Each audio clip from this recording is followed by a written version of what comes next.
Batman, on a level, you could be the greatest individual in football history. We are back with another video, another Tuesday. Listen, United, there's bare news again for United. And I'm joined by Ty to discuss everything that's happening. What are you saying? Oh, man, do you know what? It was a matter of time. I knew actually, to be fair, after the Nations League, it was going to be chaos. And it's literally been chaos. Every single day, we are seeing something. Like, something's coming out. Whether it's bad or good, it doesn't matter. Something is coming out of Manchester United. And do you know what? I'll be honest with you, Bains. I actually love it. This guy. Do you know what? Do you know why I love it? Do you know why I love it? It's not because I'm not one of them that gets sucked into like every rumor and it's like, oh, it's true. I just like that there's always something interesting going on around our club, whether it's going to be someone completed or we're interested in someone or someone might leave or Ten Hag is apparently going to be changing this or changing that. I just like refreshing my Twitter page and seeing that there's something always coming out about Manchester United because I just think it keeps our feet going. Do you know what I mean? And with a There's new that manager, buzz, isn't it? like, yeah, it's a buzz, man. So I can't lie. I love it, to be fair. If there was nothing going on every week, I'll be like, oh, what is there to talk about? Like, what's going on at the club? So, yeah, man. But make sure you like the video.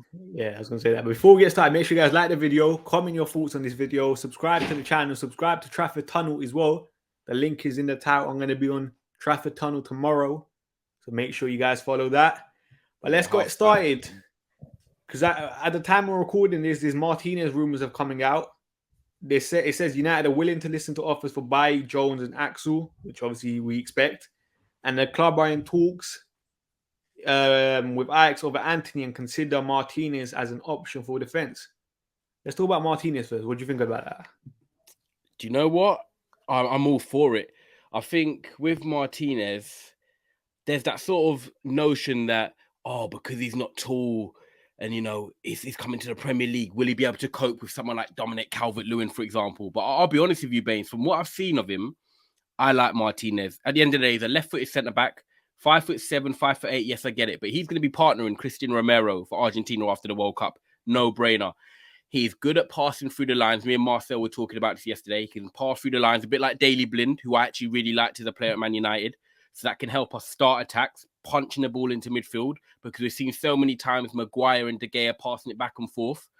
And I think with the height thing as well, a lot of people are like worried about it. But in terms of, you look at Fabio Cannavaro, I'm not trying to say they're the same player in terms of what they do on the ball, but stylistically in height, Cannavaro wasn't the tallest. Roberto Ayala wasn't the tallest. Ivan Cordoba wasn't the tallest. And these are players, obviously, I watched and saw when I was growing up. But they had a good timing of a leap. They were springy. So at the end of the day, look at Nathan Ake. He's another one. Like, let's be honest. Yes, he's centre-back. But you don't look at him and think, oh, you get bullied. You never look at a game and think Ake's getting bullied. He's always competitive in the air because he's springy. It's the timing of leap. It's technique. And Martinez is another one that has that. And I just feel like with him coming to the club, it's not just signing him as a centre-back because, yes, we've got loads of centre-backs on the books and we're struggling to get rid of them. Erik Ten Hag loves versatility, absolutely loves it. And if you've got a player like him that can play left-back, centre-back, and defensive midfield, that's a valuable tool. 24 years of age, doesn't really get injured, consistent. And I actually feel like if we're not going to sign a defensive midfielder, at least if he's there, it's an option. I'm not saying, oh my God, it's the be all and end all, like he's going to be our next defensive midfielder. But if you've got Varane and you say like Varane and Maguire, just have to put it out there, Varane and Maguire, and they're playing really well, and then we're struggling in that part, he could put him in there and it might work. He might be like, oh, this is what we needed to free up the rest of the forwards. So for 35, 40 million, Bays, at 24 years of age, I'm on it, man. Argentina international, comfortable switching the ball left foot across the pitch, down the line, passing through the lines. And I feel like he's mobile enough and stuff that he'll do well in the Prem because he intercepts and reads the game well. And I think them kind of quickish sort of centre-backs are quite valuable, actually, when it comes to the Prem. And he's a left-sided centre-back, a left-footed centre-back. We don't have that at the club, do we? And you know what? If you ask me if I look at it, Pau Torres or Martinez, I actually take Martinez over Pau Torres, if I'm honest. I feel like Pau Torres has got that notion to be quite relaxed, not very aggressive. Actually, Martinez is pretty aggressive.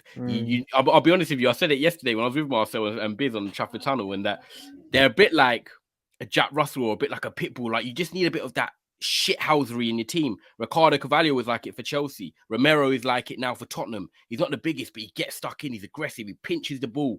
He's there. He's in your face. And I kind of like that sort of little approach with that. And I feel like our centre backs are quite tame. And I feel like his aggressive approach and his ability to pass and be a bit mobile and quicker might help Varane. Could you imagine Martinez and Varane as a partnership? I'd be intrigued to see how that could go. But I don't know. If you ask me, are we going to bid for him? I really don't know. What about you? I said this because remember, obviously, we were having this debate in the Red Talk group chat when I kept saying, when that report came out that United, like the initial report said, we're not going to sign a centre back unless we sell people, innit? In that area, because we've already got 6 centre backs in the first team. Whether people think they're good or not, we still have them. They're still on the books, kind of thing. We're going to have to get rid of them. But obviously, if we do get rid of Bailly, if we do get rid of Jones, if we do get rid of Axel, even if it's 2 of them, there's a possibility now. And Martinez, obviously, we saw a report today that came out where apparently John Myrtle and Ten Hag are going to revamp the scouting network. And this is why they're letting Ten Hag have the say with every single target so far. Which I think that's interesting in terms of why he's targeting former players, which, to be fair, he's done that in the past. Even the Ajax fans said that. But Martinez then is definitely going to be a possibility. 100%. And even the scouting network before, they said they wanted a left-foot centre-back. The key thing is with that versatility, like you said, he can also play left back in the defensive midfield side. How do you feel though? Because people online, right, and I'm glad you brought it up with the scouting network, because obviously he's going to look to rejig. They're going to look to rejig the scouting network, and it's going to be like Ten Hag's going to have a say in a lot of the first team transfers, which I actually don't mind because in a sense, he's the manager. He's going to want to buy players that suit his system, that can come in and he believes he can adapt to it. Obviously, the notion is that, okay, are they doing that because in the past, it hasn't worked with how they've done the scouting system, getting the big names in, not really buying players that suit the manager's system. So they're like, right, we want to change it for that reason. However, I'm not cautious about it, but in terms of like, if I had a reservation, I don't want to go to Ajax too much. Like, and in terms of this, I'm going to link this to saying, I don't mind if we go and get Antony because we need a right-sided player at the end of the day. So if you trust Antony and he likes him, I'm all for it at 22 years of age. There's resale value. If you get Martinez, 24 years of age, a left-footed centre-back, we need a centre-back who's also versatile because we need a left-back potential in the future. Defensive midfielder, we know we need. It's not like we're going there and we're buying 5, 6 or 7 of them players. So when people online saying, oh, he's just doing Ajax 2.0 and stuff like that, it's actually like calm down, because if a manager's only bringing 2 of his players, but they're 2 players that know the system in 2 positions we need, I'm not complaining, Bains. I'll be honest with you. If it's Martinez and Antony, I am cool with that. If it was Antony and Timber, I am cool with that. But I think I prefer the left-sided centre-back rather than a Timber who can play right-back and right centre-back. So we've got enough of them. The only bonus with Timber is the leadership thing, innit? Which Ten Hag obviously said that's how he sees with Timber. That's how he sees Timber. But that don't worry me, though. I said this. In terms of the former Ajax thing, like, if I'm a manager, why not get players that I know can play the system? Because let's be honest, we said it before, this team needs a lot of coaching. A lot of coaching, because let's be honest, Jose Mourinho and Ole Gunnar Solskjaer are not really training ground coaches, are they, like that? So now that people have a problem with him bringing former Ajax players in, that's just going to make the adaptation period easier. I don't get it. Exactly. I don't know why people complain. You've got a squad of what? You're going to have... People are not realising. So let's throw October out there, for example. October, we've got 5 league games, I think it is already. We haven't even had our Europa League games announced yet. That's going to be minimum 2, maybe 3 in that month. That's 8 games of football. We need a squad of at least 20 to 25, 100%. Let's say 20, a strong 20 that I'll be happy with. Let's say that, yeah. And at the end of the day, 4 of them, you could say Van der Beek, if he obviously he's going to return and stay. We've got De Jong potentially coming. Hopefully that one gets done over the line. Eriksen's a question mark. And then you've got Martinez and Antony. Now, it's 5 out of the 20. It's only a quarter of the squad. But with that quarter of the squad, you've got to look at it. Eriksen's 30. He's got experience. He's played in the Prem as well. You've got De Jong, who's been at Barcelona, who's a regular international player for the Netherlands. Done well at the Bernabeu. We all remember that performance against Modric. And then you got Van der Beek, who played for him at Ajax, went to Everton, hasn't quite worked out at Manchester United, but he's coming back with a point to prove. He's about 24, 25. And then you get Martinez, who's a centre-back we need, and Antony, who's a Brazilian, who's in that international squad, wants to get into the World Cup. It's not like these players, apart from Eriksen, are all in their twilight of their careers. They're kind of coming into their peak or in their peak. So it's like they're good purchases. They're not purchases there where I'm actually saying, Bains, do you know what? I don't ever want any of them. I'll be honest with you. I could actually say Martinez, Antony, Van der Beek, Ericsson, and De Jong.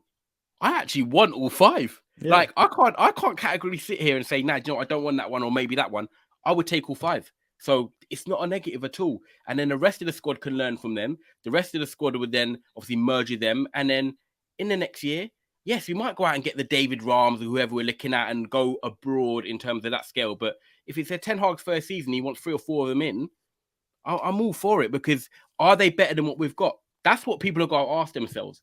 Is Martinez better than the left centre-back we've got now, which people say Maguire? They would say, yes, he is. And do they fit the profile that Ten Hag wants? Exactly. Is De Jong better than both of our midfielders? Yes, he is. Can Van der Beek definitely play? Yes, he can. Have we got a right winger? No, I'm taking Antony over Elanga any day.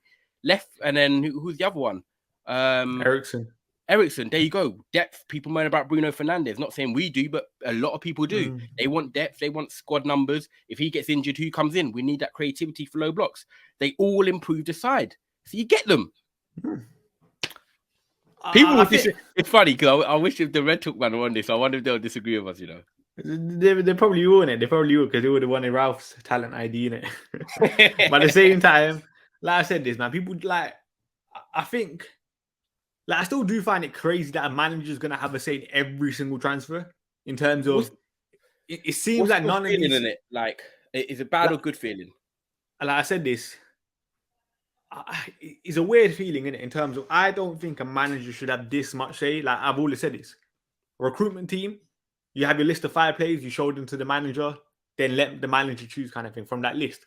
But it seems like straight away is all Ten Hag for this summer, because they revamped. You feel like it's Ten Hag giving them the list and saying, right, here you go. Yeah, that's what it kind of does feel like. And I'm not mad at it. They're going to revamp the scouting network. That's fine. And obviously, we can't waste a year without signing anyone. And let's be honest, like we said it before, these signings are quality. Like, so these signings are still probably going to could still be on like the scouting teams kind of thing, or like profile. Okay, so do you think, right, because what you said is recruitment team and then Ten Hag, they give them players and Ten Hag kind of works with them. So at Man City, do you feel like Pep trusts his scouting department and he says, right, I want a centre midfielder. They go out and get the 5 centre midfielders on the list, bring him back to Pep, and then Pep decides which ones he wants to go for. Because that's what it seems like with Liverpool. Because apparently, you know, Liverpool, when I talk to Liverpool fans, you know, the summer they signed Salah. Apparently, Jurgen Klopp wanted Julian Brandt. I think he was in it. Okay. But the scouting team were like, no, it's Salah. So that's where, like, I think it's very, like, even, for example, even if they had got Julian Brandt, it's very important to have that discussion kind of thing, innit?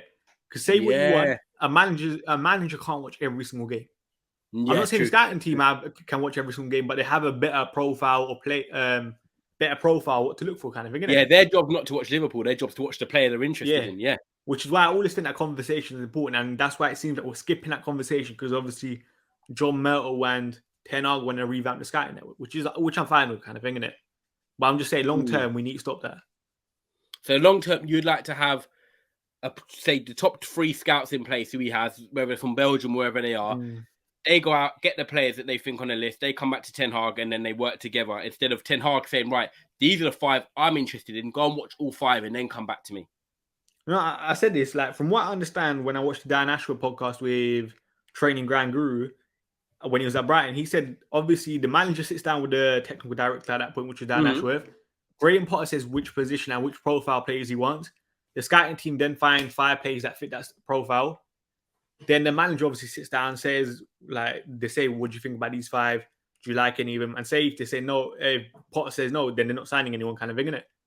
Right. But then Potter at the same time can also make a recommendation, and then obviously the scouting team has to do their full research kind of thing, innit? Yeah. Okay, like that's what I think. I don't think like one person should have that much say. I always think this should be a conversation, innit? Yeah. 100%. Just so like you get a balanced view on each player. So do you feel like with Ten Hag now, because we're in our first season with Ten Hag, obviously we haven't brought anyone to the day we're recording this at the moment. Do you feel like, because it's his first season and we know that we desperately need some players, are you happy to trust Ten Hag? To say if it was Martinez, I trust his talent ID. Yeah, for the first season, you're happy to trust it. But say for the next season, like we're saying now, you do want to branch out into your French leagues, your Bundesliga, because obviously it's your second season. That's when we're going to the next level. But in your first season, you're more than happy to say, right, Ten Hag, do you know what? You have the reign for your first year, as in this summer. But after that, I want you to be more open to recommendations from your team. I agree with think that's not. It's not even Ten Hag's fault. I do think that's probably United's fault in a way as well, innit? And that's why, for example, John Murtough, Richard Arnold might want to change that entire system. Because I've always said this. I don't think the scouting network is necessarily bad. Like, for example, we got the scout that got Kevin De Bruyne and Thibaut Courtois to Genk, I think it was. We have one of the scouts that got Sterling to Liverpool, I think it was, or to QPR, one of them. Okay. So we have decent scouts. It's just maybe the entire, like, obviously, there's more than 2 scouts kind of thing, isn't it? Like, scouting team's probably worth like 13, 15 people, probably more than that. Yeah. All over the world kind of thing. Yeah. But they might want to change certain people in that, which obviously you can understand, really, innit?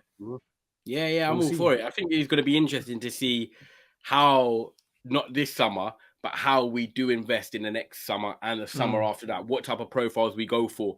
Is it going to be that young 22, 23 where you get players from like Mönchengladbach, Wolfsburg, or like Marseille? Like a Kone, for example. Yeah, and try and be smarter with it, because I'll be honest, I'm all for that if that's what Ten Hag is trying to build long term. I think a blend of them 27, 28-year-olds, but with the 22 and the 21 and the 23-year-olds that are bright, because you look at Man City, and Man City are always great with it. I think their talent ID is actually between 19 and 25, and then Pep has an exception to get one player sometimes over the age of 25. But if you look at the players they buy, they are never, ever over 25.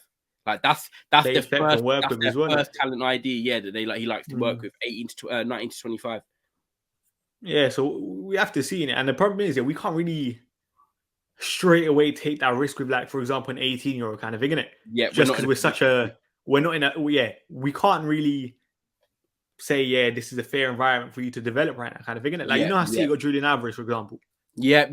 The team we signed Julian Alvarez. Our expectations on Julian Alvarez are so much higher than what he's at City kind of. You can be the understudy. You can learn from Haaland. He can also play off the right. Yeah. You're fine with it kind of thing, innit? He's going to get the League Cup minutes, Carabao, FA Cup minutes and stuff like that. Yeah, no, I agree with you. I agree with you 100%. And that's what I felt like we were like when we had Ronaldo in the 2008, when we won the Champions League that year in 08. I think that summer before, obviously, like I said, we signed Anderson, we signed Hargreaves, we signed Nani, and it's not like Antevez, but it wasn't like, oh my God, all of them had to come in and play straight away.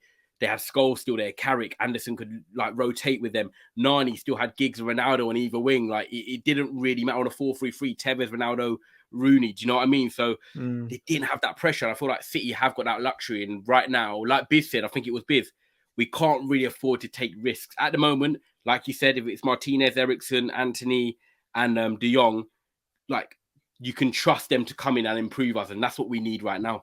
So, yeah. Make sure you like and subscribe in the video, by the way, people. If you're locked in right now, tap the tunnel, subscribe below, and keep supporting Bains on the road to 10K. Facts. And I think there's also an interesting report that came out by Samuel Lucas today. It says sources close to Rashford have suggested he could play in the centre during preseason, and United prefer to sign a versatile striker than a goal scorer. What do you think about that? Interesting. And it's interesting, and the reason I say it's interesting is because I'll just be out there. I don't think Marcus Rashford stylistically can play up front alone. Not good at holding the ball up. Never been great at heading the ball. Link-up plays average. I think if you want to be a modern-day forward as a 4-3-3 or false 9, because a lot of forwards now are lone strikers, you need more to your game than just being able to run in behind and strike a ball okay. And for me, Marcus Rashford doesn't do that. If you look at players like Lautaro Martinez or Lukaku, Rashford's, I always look at them and think you play better in the front too. They're always the type of players that I just feel like they need a pairing. You look at someone like Firmino, who's technically great, doesn't score loads, I get it, but he's technically sound. He works in a false 9. Kai Havertz, yes, he doesn't score 25 goals a season, but Chelsea are much more fluid with him in the side. Martial, I'm going to throw him in there last, just because, yes, he will talk about him, whether he's going to leave or stay, but if you said to me he wants a versatile forward that can run the front line, I'd have Martial over Rashford every single day of the week as second choice to Ronaldo, because he can do the fundamentals, the basics, makes the ball stick, can get the players up the pitch. I don't want to be Rashford playing up top by himself. We're under pressure. We get the ball and all of a sudden he can't even hold it and it's turned over. We're back under pressure again. We need someone to win fouls, put their body out there, put, link up little 1-2s, get tight in the pockets. Ronaldo, actually, his all-round game improved towards the back end of last year, if I'm honest with you. And Martial, we know he can do that. People just moan about, that determination to get goals. So Rashford, for me, a big no up front unless he's playing in a pair. I don't know what you think, but at 24, I just can't see him running a line and holding up and doing all that by himself, no matter who the coach is, Bainsy, which he probably hasn't been coached properly since Van Gaal. I admit that, but I just don't feel Rashford up front. Yeah, I think it's probably too late to kind of learn that position to a good enough level. But at the same time, listen, it's pre-season. If you want to try it, go ahead, innit? See how it works. Good time to try it. Good time to try it. That's the perfect time to try it. But I also wanted to talk about how our front three is kind of lining up stylistically. Because I was thinking about it. Obviously, we got the chance of potentially signing Antony now, which there's a lot of rumors that we are. I've said this, I have a problem with Antony and Sancho on either side. Say, for example, even Martial's not the same player these days. He's more of a ball to feet type player. Yeah, that's if three he of wants them. to play out wide. Rashford is that exception in terms of he can make those runs and be in behind, but he hasn't been good enough kind of thing. Yep. Ronaldo, obviously, he's not that type of guy. Yeah, not anymore. Yep. So stylistically, like, how do you think our front three is lining up? All right, so how I think is going to be Ronaldo, Antony, and Sancho. And the reason I agree with you, I don't like it. Like we said, we've said it many times. Lack of pacing behind, a lack of where people say explosiveness. Like, because I'm not saying Antony's slow because he's not, and I'm not saying Sancho's slow but because he's not. But in terms of that sort of different type of explosive speed, where Salah and Mane have that, where they can stretch in behind, look like they're going to burst past defenders. Like, yes, they're very good in 1v1 situations and the tiki-taka stuff and the pretty stuff, but they don't have that raw dog in them. And I think that could be a worry, especially when it's all ball to feet. What I do feel like could happen would be Ronaldo up top. Antony, I think, would be a guaranteed starter on the right-hand side. And then I think it would be Sancho and Rashford who could alternate. And I think that would be... You know what the mad thing is? Rashford could go on the right, Sancho could play on the left. If not, Antony starts on the right, Sancho or Rashford could play on the left. And then I think like Elanga and Martial, and then he might even promote Garnacho and stuff like that. So... Yeah, Garnacho could be an interesting one because there's been reports that he could be far shouts into the first team. My boy said he's pretty reliable. That and he's a different sort of winger to obviously a Sancho and an Antony kind of thing, isn't it? I feel like Rashford, this could be a massive season for Rashford because stylistically we said it, Rashford's different to everyone else, isn't it? Yeah. But how much does Rashford want and how much is he necessarily going to improve from last year? Because he's the only one you could argue. Remember, there was a period even last season when we were like, we missed Rashford. Yeah, no, yeah. I remember me, Biz was saying that. And then I think he came on against Leicester and he scored from that running behind. Yep, Lindelof all over the top. Yeah, and don't get me wrong, like when we say this, there's nothing wrong with that play, isn't it? Like we're not hating on Antony, we're not hating on Sancho, we're not hating on Ronaldo or Martial. It's just stylistically, when you combine all those three, they might not have the right balance, in it. Before anyone takes it out of context, kind of thing. Before we're saying no, 100%. I think it's good you clarify that because they're all good players in their own way, but it's about getting them good players to play together. They're all good players. You could take them to any Premier League team in the country, and you could put them in one of them top teams, and somehow it would work because they all have a style. But with us, you just need to make sure you get the balance right. It's a bit like Kulusevski. Kulusevski's a bit more of a ball to feet, come inside, in the pockets, tidy, link up. Kane likes to drop him, but you always got him in Son, who's bombing on. He's the outlet. He's the one that, when they come in, he's going. And that's what we want. And exactly. And I'll be honest with you, with Rashford, I feel like he could be that type of outlet for us. If you've got Ronaldo or Martial, who I think would be the main two strikers, rotating Europa League, Premier League, whatever it is, dropping in. Then you've got Antony and Sancho, who could be that sort of technical side of things. If you've got Rashford, or even, I don't like him. I like him as a person, but I don't like Elanga. But Elanga is probably the second closest to in terms of that explosive speed that Rashford can do to get in behind and run past players.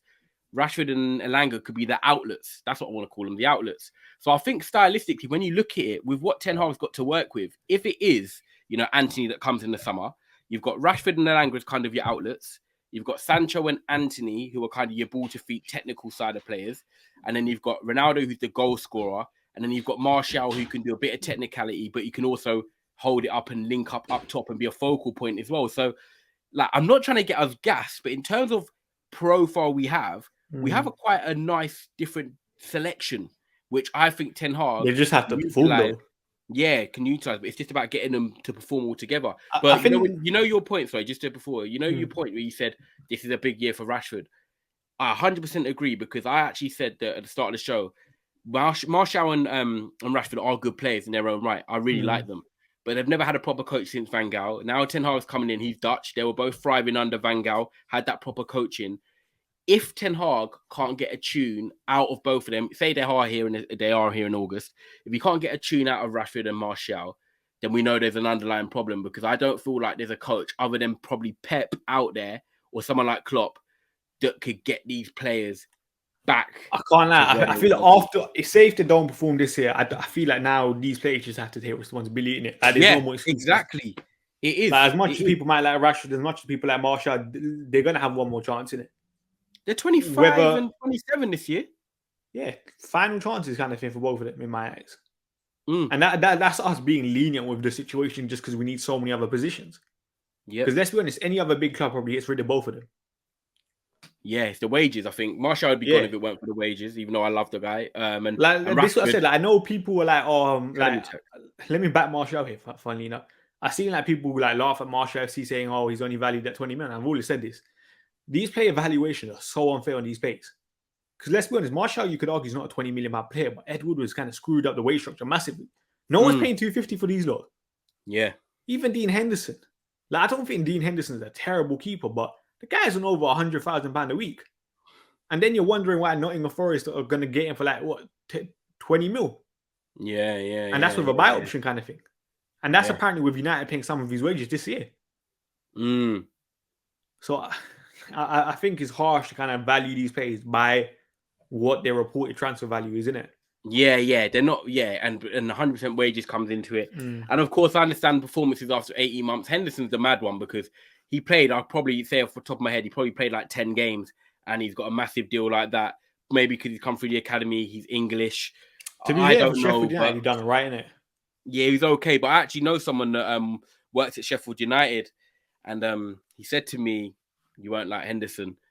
He said he's made a lot of mistakes in the youth team and stuff when he was training there. They always had a feeling that like he wouldn't be that guy. And as soon as he came into the Manchester United first team, I just feel like we've always said he's a bit too overconfident. He's not reassuring enough. Like, you can have a good game, but you don't know what's around the corner. A bit like Pickford. Pickford always has them moments where he pulls out them great saves and, you know, he plays well, but then you just know you can never trust him. So, and I think Henderson's going to be one of them ones. I still think no matter what, Henderson's a permanent keeper in it. Like, I know people. Definitely. I know, like this. Like I always say this. You've seen it with United fans. The Dean Henderson FC, De Gea FC. I've always said it. In my eyes, both of them probably should be going long term. But at the same time, like those two plays are not bad plays, kind of thing, isn't it? Yep, totally agree. Another thing I just wanted to quickly say on Antony. Yeah, the only positive about, not the only positive, but a massive positive about Antony. Obviously, he can be like a touchdown winger kind of thing, isn't it? Yeah. How he's Ajax. That's different to Jadon Sancho in terms of that extent, because obviously Jadon Sancho wants to come inside. Not saying Antony doesn't come inside. You're looking at him like a bit like a Saka, where he can hug the touchline. Yeah, he hugs the touchline a bit more. And obviously, I would say is Antony's biggest strength in my eyes, his crosses from deep are very, very good. When he cuts it onto his left foot, maybe the edge of the penalty area, those balls in. We even saw it, I think it was for Tadic against Borussia Dortmund. I think he done that. I was about to say the Dortmund game. Yeah, I watched that. Yep. Because I think I saw the highlights today, and I was like, he done that there. Haller as well. Yeah. So I'm like, that's a positive in terms of we're going to have Cristiano Ronaldo up top. One of the best headers of the ball football's ever seen, you could argue. Yeah. So that's a positive in terms of that aspect. The next thing I wanted to talk about left back. Because it seems like for the first time, they might... I don't know how I feel if we are going to get a fullback, but there are like certain murmurings we're starting to hear. Because obviously, Jonathan Schrager the other day, in my eyes, he's very reliable when it comes to United. Did report that David Ram thing, that United might have made an inquiry, which I think is very interesting. And he was in our top 5 video for left backs. Yeah, he was. Yeah. You want to watch that? Yeah, go back and watch on Statman on this channel here. Statman's being the channel. Yeah, top left backs we could look at. It was an interesting one because I kind of didn't think we were going to go into the window and sign a fullback. If I'm honest, I thought it would be like a Martinez or a Timber that can play there, but they're not proper fullbacks. I'm all for it if I'm honest. If it came to it, because at the end of the day, like Luke Shaw, I like him for what he is as a player on his good day. I think he's actually really good on his good days, but he's never been consistent enough. And I think 7 years here, you've never been like, do you know what? You're like Patrice Evra. You've got it nailed down. We know you've got that spot secured. You look at Dalot. Centre back primarily when he first started out. Now he's a right back. has his moments, hasn't quite kicked on. 1v1 defending, you're unsure about, but good in the air. Wan-Bissaka, second season, I just don't think he's cut out for Manchester United. And then obviously you've got Alex Telles, who I don't think is good enough. So when you look at it, you could probably sit here and say all 4 need to be replaced at some point within the next 18 months. We're not going to say it all in one summer. Within the next 18 months, we need completely new wing backs. So if we're going to get one of them, which is David Raum, I think for 12 assists or 13 assists last year, 3 goals. It's not just that I look at, though, because people might be like, oh, you're looking at him because he's like Alex Telles, you know, in terms of, you know, he's got good numbers. If you actually watch Raum, which he played against England the other day, what I like about him, it's grown on me a little bit, is yes, he's quite tall for a left back, but I like the fact that he's quite good at the interceptions and driving runs. And I like that today in today's game. I look at Robertson, and I'm going to flip it and give you an example of Robertson. I look at Robertson for Liverpool, and yes, obviously we know how good he is 1v1 defending. He puts a good ball in like Raum does. But how many times do you see teams attack Liverpool and then they try and pass it out to the right winger, and then Robertson kind of intercepts it, and all of a sudden, boom, boom, boom, boom, boom, boom, he's bombing up the other side of the pitch. He's got Mane on his left. He's got Diaz there. He's got Thiago waiting for the pass. He's whipping it into the back post for Salah. Like, it just causes chaos because you're like, oh my God, this guy's intercepted it, and he's running up the other opposition's team. And I just feel like with Raum, if it's 35 million, Bains, for a 24-year-old who is a German international and his best years ahead of him, I don't mind, because for me, it makes Luke Shaw have to step up again. But also, I feel like if he does adjust to the Premier League, that's something we'd have to worry about for the next 4 years. And that's what we need. We want positions and players where we're like, right, cool, we had Evra. We never worried about our left back every summer. We know we've got Evra next year. We've got Evra next year. We've got Raum. We've got Raum. I don't need to worry. And I think for 30 million, that would be a clever purchase. And I'm going to shout you out because you were the first person that told me about this guy. Oh, because I think we were talking like 3-4 months ago, innit? Yeah, I remember the stats in the tunnel, yeah. Yeah. So I never forget. You know what's also interesting? I think Spurs, the report was Spurs, City, Borussia Dortmund are also looking at him, innit? So at least Perisic. So yeah, so this might have been a bit earlier in the summer. That it might have been looking at him. Okay. So I think at least like other top clubs. I think it'd be, it's us and Dortmund, innit? It would be the top 2. Yeah, I think he does go Dortmund, innit? That's my personal opinion right now. But at least there's a possibility that we could sign a left back. And you know, that's also something interesting. I saw something today, innit? So say if we were to like break down the pitch into like little quadrants and stuff, innit? You know the left-hand side quadrant closest to the corner flag? Mm-hmm. In that area, say like, you know what expected threat is? That's that. Yep. David Raum has the highest value in that area. What, in Bundesliga? Yeah. So I know he plays wing back, innit? So he has a bit more opportunities to get a bit higher and stuff, innit? But still, he has that highest expected threat in that area. And say he's bombing on, you got Jadon Sancho, for example, on the left-hand side. He's not really a touchline winger, innit? So if he comes inside, David Raum bombing forward, stylistically and profile-wise, that makes sense. Fullback, yeah, he's willing to break the barrel like Robertson does and open up that space.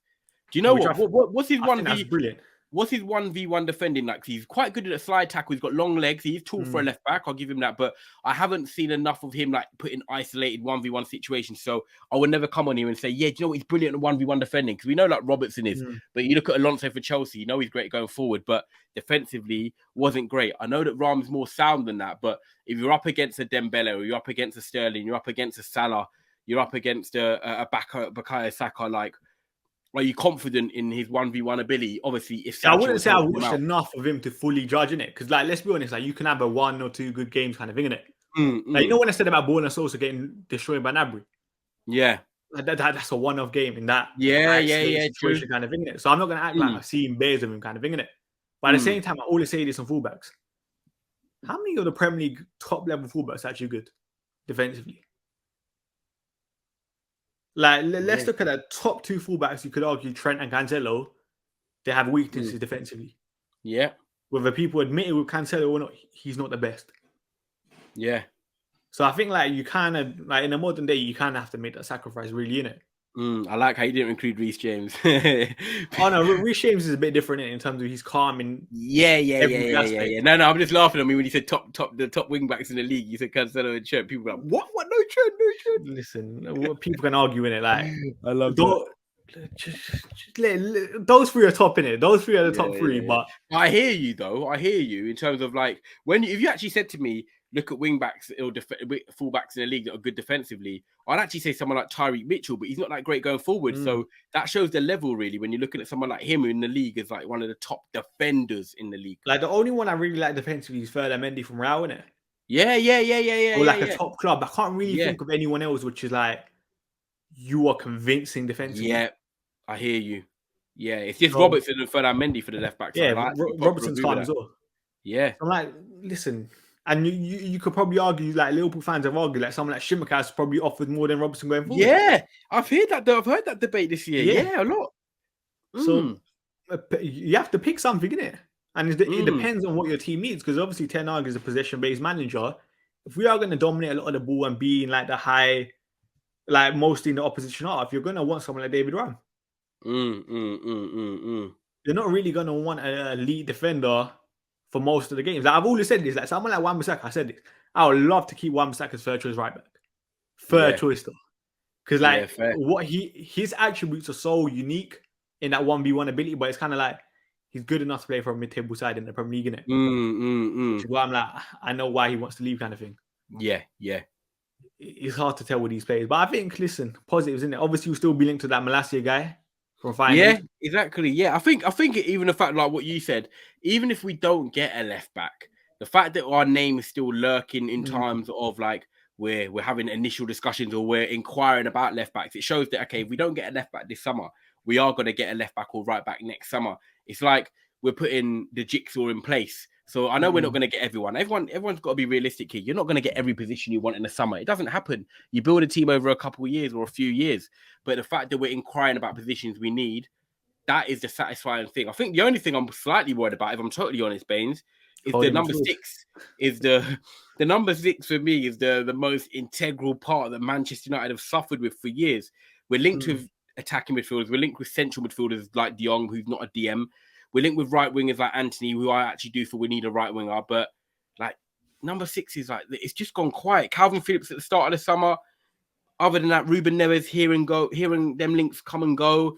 There's no one out there like not even Basima was that interested in. There's no like big names that people are like, right, Manchester United are going to get this number 6. I don't feel like we can go into the league with just the De Jong and Eriksen. Obviously, yeah, they're improvements. But that would mean McTominay or Fred playing. And I do prefer Fred over McTom, but I don't think Fred's the number 6. You don't get the best out of both of them in that role. Yeah, you don't. Like, and you worried about that. Yeah, slightly worried, but at the same time, I said this, like, Ten Hag, say obviously he's clearly prioritizing De Jong and Eriksen in the midfield for now, from the reports. You're going to have pre-season to see. If you want the best out of them, you're going to have to sign another midfielder. Yeah. You're going to have to. Like, do you think Garner gets a chance then on pre-season? He will get a chance, but I don't think he's that guy. Like I said, I spoke with Nottingham Forest fan a couple weeks ago about Garner. The videos on my channel. He said he like the best of he saw of Garner this season was when he was in the 10 role. Yeah. So that 6 area is still an area to fix. 100%. So let's see, like, unless you're going to put your chance on Ethan Galbraith and Dylan Levitt coming back now and impressing no shot. Yeah, it's not happening. Even if they're good, they're not getting. Not when we're like you said, because we're not top of the league and we're able to do that. It won't happen. Like, don't get me wrong, Ethan Galbraith, I think, as like a De Jong understudy stylistically before anyone clips it, is not bad in it, but not alongside one another kind of thing, innit? So I think it'll be interesting to see what happens. And I said this, pre-season, Ten Hag's going to see that you can't find the right balance. You then have to put pressure on United. Yeah. Put pressure on John Metal to make the signings. And just quickly before we wrap things up, Richard Arnold met David Gill today. What do you think about that? Timing's interesting because obviously the video that come out on the weekend. But David Gill, obviously, massive part of our success when he was there at the club. Maybe he wants a bit of advice. Maybe he wants a bit of guidance. If they're meeting up, people might be like, oh, why is he meeting him before? Like, he should know how to do his role. Oh, look at him, blah, blah. Like, people just want an excuse to go at people. At the end of the day, it's the same as this. If someone's got a mental health problem, you say talk to someone. If you've got a trouble, if you're having trouble with something, you talk to your friend or you talk to your family. I'm not saying that Arnold's in trouble, by the way, but whether it's good or bad, you talk to people no matter what. Me and you talk every day. It might not be about football all the time, but we talk. He can go to David Gill and talk to him about whatever he wants, whether it's football or not. If it is football, Bains, I see it as a positive. The guy's been at Man United. He knows how to, do big things. He's been part of a successful Man United. Well, who cares if he's getting a bit of advice? If anything, knowledge is power. Like I'm not really bothered about it. And I know he's new to the role. I don't know what the discussions were. I don't really look at that and get so caught up and say, "Oh my God," do you know what I mean? Like some people will. I don't know what you think, but it doesn't bother me. I've said this. My biggest criticism with Ed Woodward was that he thought he was that guy when he was clearly not. Everything went through Woodward. He employed decent people around him, but he never listened to anyone. He thought he was power hungry kind of thing, innit? This is where I think Arnold's different. And we've clearly seen it. Richard Arnold, like, let's see, you never know what they were talking about, innit? But at least they're talking to Dave Vigil. Woodward had the opportunity, but apparently Woodward only really met him in the box a couple of times, and that was it. Yeah. Never really spoke to him off the pitch, probably. And that's a problem. Richard Arnold's clearly said, he said it in the video the other day, listen, John Murto, here's the money. Ten Hag, here's the money. You lot do what you lot do your thing. Yeah, I'm not a specialist in football. This is what, yeah. And remember in that video, what I said, the main quote that I think when someone sent that video in the chat, what did I say? When Ten Hag's, what's the guy's name? Richard Arnold said this quote, and let me get it up because I don't want to misquote it. Is it about he said, "Do you want me buying players? Doesn't that ring a bell?" Yeah. He clearly knows he's not that guy. He's given him responsibilities, so I don't have a problem with it. I like that quote. Arnold, I actually like that quote. Yeah, whether people think Richard Arnold should be in that position is a different story. He's in that position. He probably knows within himself that he needs help, and there's nothing wrong with needing help in it. He's just delegating duties. Like people need to remember, these lot are doing work with their hands tied behind the back because of the people above them, kind of thing. The Glazers are obviously the biggest problem, but he kind of said it like you're gonna have to stick with it. They're not gonna sell. They don't really care, kind of thing, innit? 100%. And I think finally, like people have wanted change in the boardroom. People have wanted change above. They've got that change now. I think me and you said it last week with Marcel. Like at the end of the day, they've restructured the scouting program. They've restructured the way the club is run, and the people they've got rid of that have been there for years, probably comfortable. And, you know, players that are on a free, we've now let go instead of renewing their contracts for the sake of it. So, like, we are making slight changes. But I think people feel like it's just like you go in a boardroom and say, right, Bains, you're going to do this today, mate. You're going to do that. We're Manchester United. We've got investors around the world. We've got people putting big money into these things. We're a club that are run by Americans that people might not like, but they also oversee loads of things. You've got players on big... There's so many things when you're running a business that you've got to entail. You can't just do everything like that.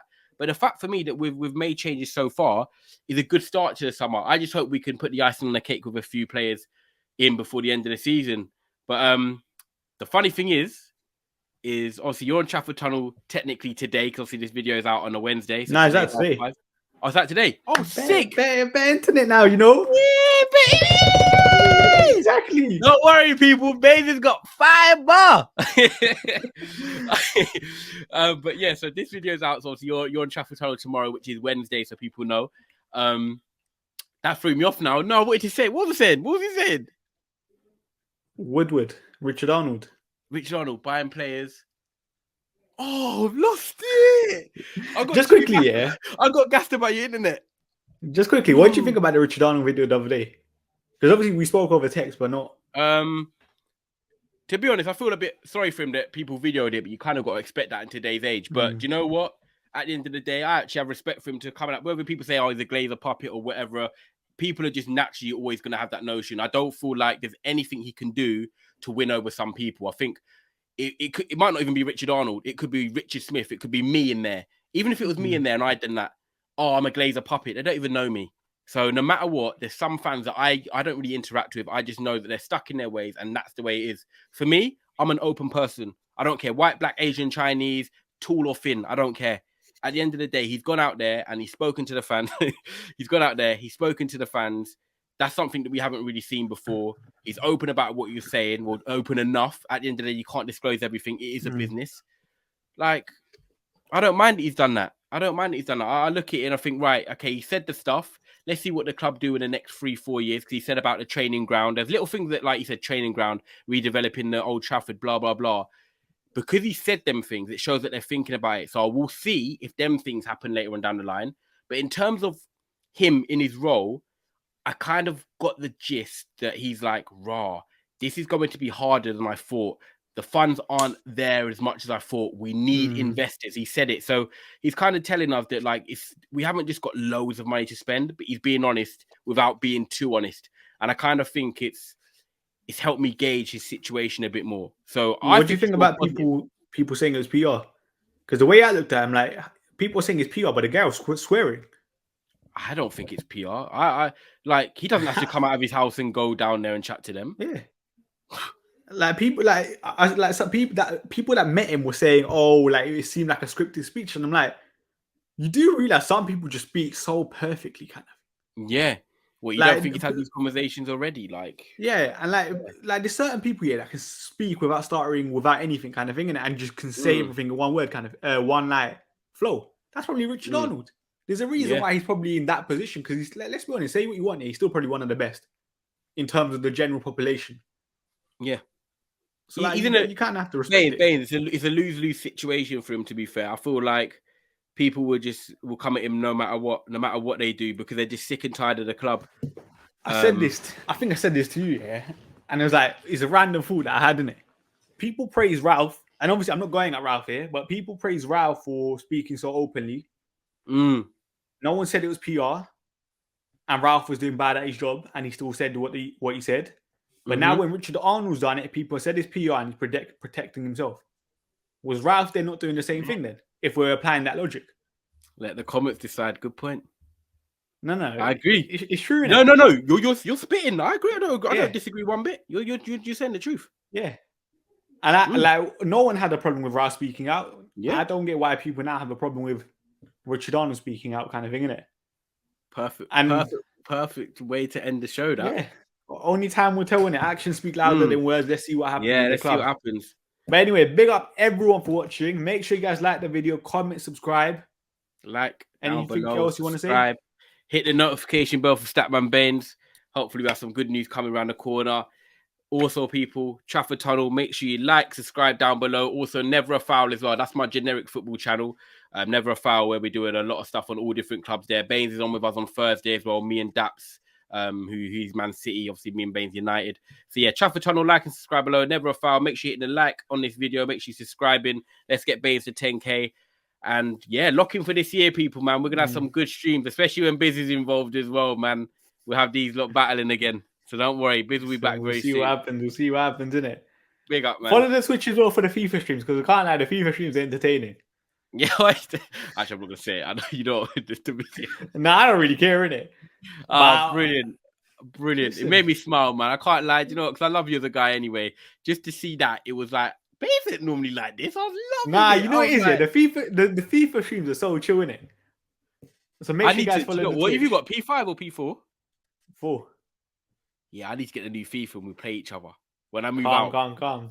Yeah, when I move out, I'll be off in summer holidays. Oh, we can play. See, listen, we got content coming in it.